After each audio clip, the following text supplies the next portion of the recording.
So just briefly, the bio of Tolkien, and more importantly, the impactful influences which you started to talk about on his life that influenced him and then his writings.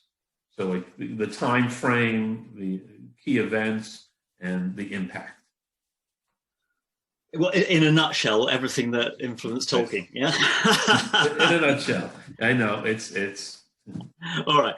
So it's mostly very early on, and somewhere he says, and it's perfectly common sense, that our deepest influences are our earliest ones. So first of all, there was a move to England from Southern Africa. He was born in the Orange Free State, which is now part of South Africa, where his English father ran a district bank. He didn't thrive in that climate. So his mother brought him and his younger brother back to England when Tolkien was 3. And the change from this arid veldt to this green, temperate, very fertile landscape of rolling hills and trees and streams and so on was just a revelation to Tolkien. He fell in love with it. He fell permanently in love with it. And you can see that. You can breathe it through his depictions of the Shire and The Lord of the Rings in particular, and in The Hobbit. So that's one key change. And of course, that's one of the reasons why we can see that place is so important to Tolkien. While they were away, his father died. He lost his father at the age of 4, and then he lost his mother at the age of 12. So that was another major impact. So Tolkien talks about, late in life especially, he talked about how Lord of the Rings is all about death.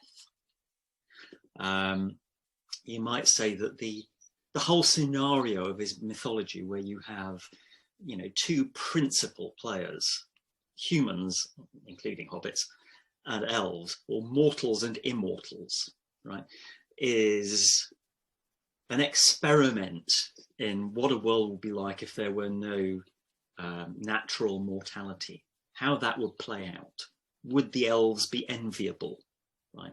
And he actually creates a very interesting situation where the elves are effectively immortal, though they can be killed, but they are bound within the created world.